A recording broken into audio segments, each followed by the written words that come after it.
See all those grounds? Dude, that's some cowboy coffee. Thank you, sir. That'll do. Cheers, homie. We're back at it, folks. It is another season of the Send, and this year we're out in the beautiful state of Idaho. 50 miles deep in the backcountry, in the middle of absolute nowhere, pristine wilderness. Yeah. So, welcome to season 3 of the Send series. Oh, it's going to be a great one. It's good to be back. So, we are going to start doing daily recaps of the fishing trips that we're doing.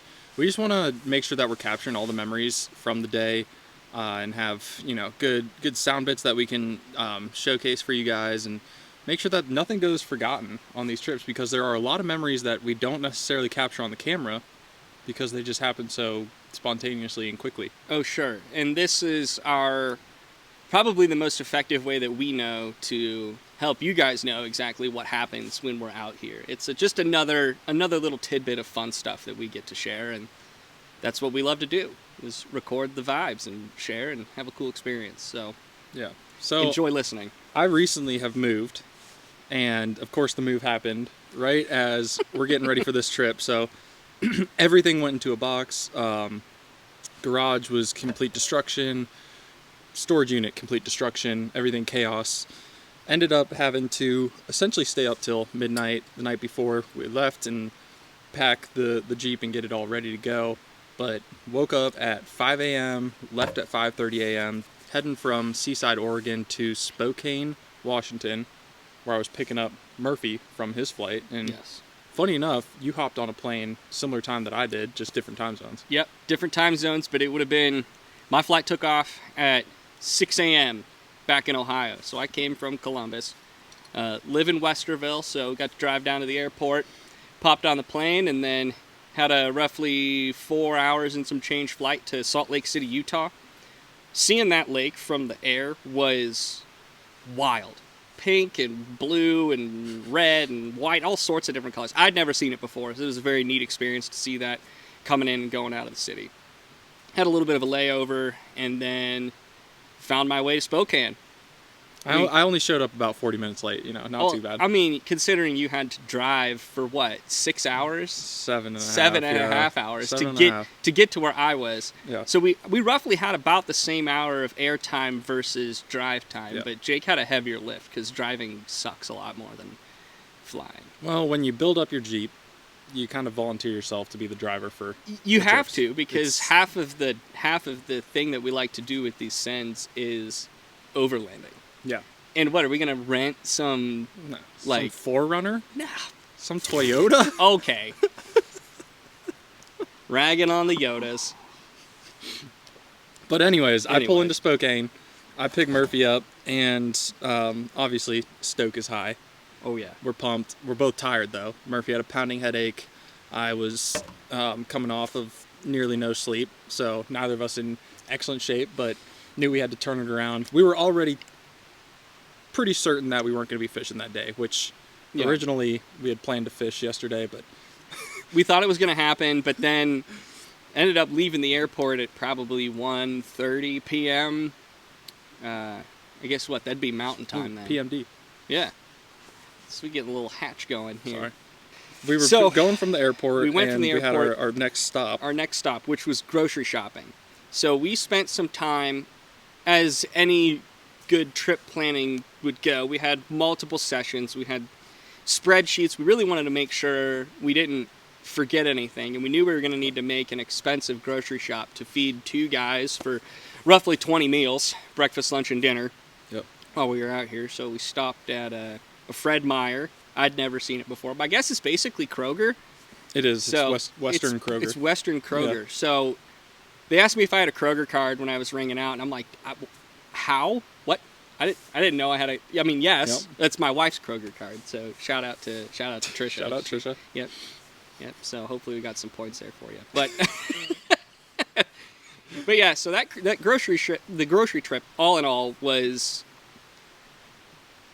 not necessarily a disaster, but we probably walked past things we needed four or 5 times a piece. I mean, it also wasn't super well organized. No. But we were just tired. We were and missing tired. things.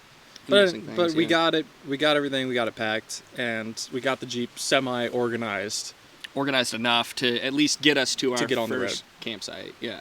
Yeah. So then after grocery shopping, we had found this fly shop, Silverbow Fly Shop, that was on the way, and we wanted to stop in, just get some intel, buy some flies, and then also I very stupidly broke a rod tip, so they offered to repair that, which was awesome of them. Yes. And so we stopped in the shop. We didn't want to immediately shove this camera in this guy's face, but I immediately asked if we can bring the camera in. He says, I'd rather you not. I'd rather you not.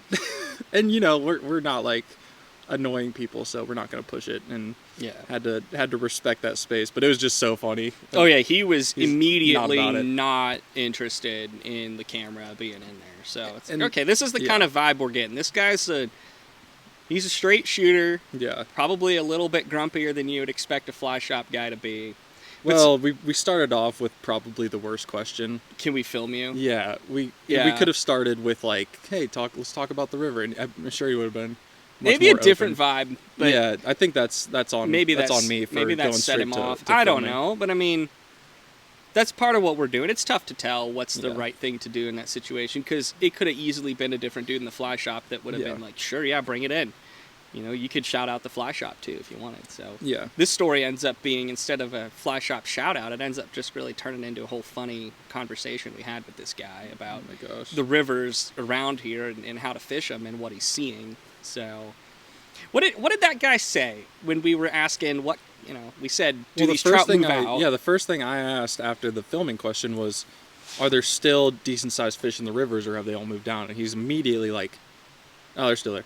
Yeah. Like no like elaboration. That's all he said, and we're like, oh, because we thought that fish were gonna start moving out, end of September, early October. Yeah. And so we're right in that like scary spot where there might not be any decent sized fish, but sure Yeah. enough, he's like, there are fish in the rivers, and then Murphy starts prodding about flies. Yeah, so I'm asking about, what kind of hatches are we going to be looking for hatches? Or are we going to be probing with dries? Like, I've only ever, so the last send, when we fished Merriam Fork that first day, that's the first time that I have ever probed with a dry fly, when we were fishing for the red bands and the coastal cutthroats, that little tiny stream. Historically, our streams in Ohio don't boast fantastic trout fishing. It's a lot of warm water stuff. There's a handful of streams that they do stock. The Division of Natural Resources puts trout in there. But when those trout are in, you don't probe fly fish. You don't probe dries there. You wait for hatches, and then you match the hatch, and that's how you catch fish on the dries in those streams. You've probably seen a few of those videos if you're a longtime subscriber, back when Jake lived in Ohio and we were having internships together, when we would go and fish with those dries and you'd match a hatch. Not the case here, according to this guy. So the gentleman from Silverbow walks us over to the fly table. He says, oh, you're not really going to have to worry about hatches. And to surmise what he said, he basically was like, so have you heard of flies? Sarcastically. It's like, well, yeah, we're here to fly fish. We know what flies We are. know what flies are. And he proceeds to list off every single fly pattern you could possibly think of. So when you're sitting here listening to us talk about this, Yeah. whatever the first thing that came to your mind was for a dry fly pattern, That's probably what he said. that's probably what he said. I mean, he listed off everything. And he proceeded to walk us around to the other side for nymphs, and he started listing off every possible nymph you could throw at and these just to give you guys an fish. example, this box is what we thought was going to be fishing well. And a lot of that's in there. Like, you got your biggest flies are in there. What, probably a size 14 caddis? Yeah, 14 or so. And so this guy goes up and he's like, "Oh, here's what you need. Here, hold on. We gotta Yeah, let's just bring those out here, bring them out." because that was unreal. So this guy was like, "Here, you know what you really need is this size 16 or size 6, yeah. Here." And he's like, "Oh yeah, this pattern will work too, and this pattern." So he starts like throwing these enormous flies. I mean, comparing this to what we got, when I stocked up on my flies leading into this trip, I was thinking to myself, yeah, I'm gonna be fishing big stuff. I'm gonna throw 10s and 12s. Like, this is we're gonna fish some big 6 and 8s. 6 and 8s. He pretty much was like, hey, have you seen a fly? Yeah. Does it have hair on it? Yeah. Throw that one. Yeah, it wasn't. He didn't. So we'll see. Once we actually get out on the water, we'll see how it goes. Yeah. But his lack of information in general, just get your big fly and throw it in there, Yeah. gave Jake and I a lot of hope on what we're going to attempt to do here in the next few hours. So, Yeah. So after the fly shop, we cruised on down. We had a good 2-hour drive to Montana to jump the border.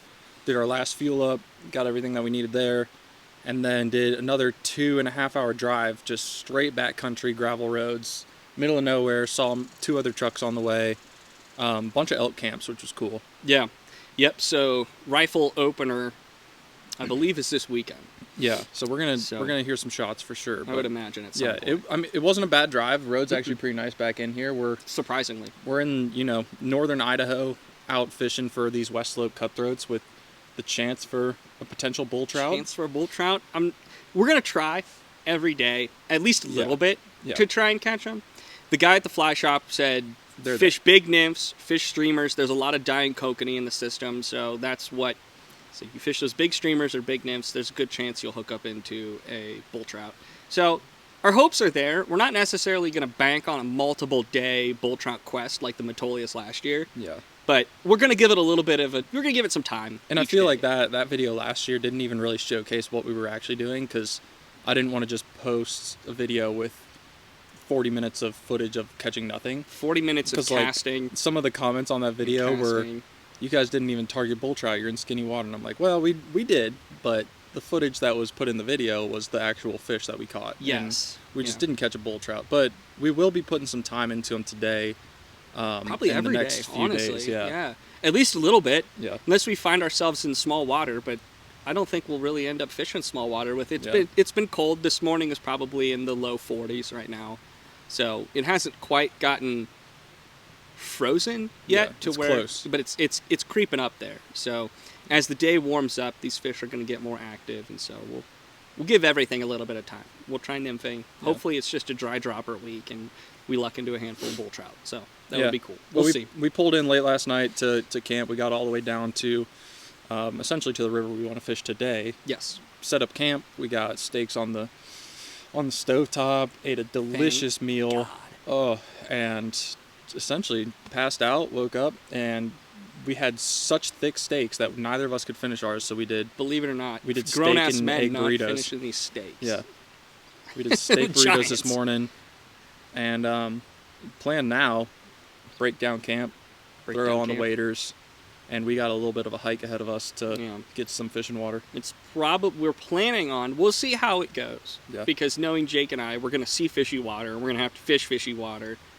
But ideally, we wanted to hike up to a tributary stream of this larger stream that we're fishing. Yep. And that's going to be a few miles hike. Yep. So we might be putting a lot of miles on the boots, but if we just start pounding them in fishy water on the way up, I don't know how we'll make it all the way. We'll just see. Can't leave fish to find fish. You can't leave fish to find fish. Everybody makes that mistake. I'm guilty of it. Jake's guilty of it. Every angler's guilty of it, at least at one point. So that's the plan, though. That's the plan. Yeah, we're heading out. We'll catch you guys once we get moving here, and hopefully you'll enjoy these little recaps. Not sure if I'm going to put these out as like a podcast episode or just take sound clips and put them throughout the videos, but it's going to be a fun little experiment for the channel. And at some point I got to get a mirror out and show you guys the camera upgrades that we got going on, just to let you know how serious we're taking this trip. Oh yeah, well, I can record something on my fancy handy dandy new phone. Yeah, the iPhone 15. After the 16 came out, that was when you had to get that one because they dropped it back $150 or something like that. So but here's to the Idaho Send, and hopefully we get into some fish. Thanks for watching, y'all. Thanks. Get us on the water. Dude, this is the chunkiest creamer.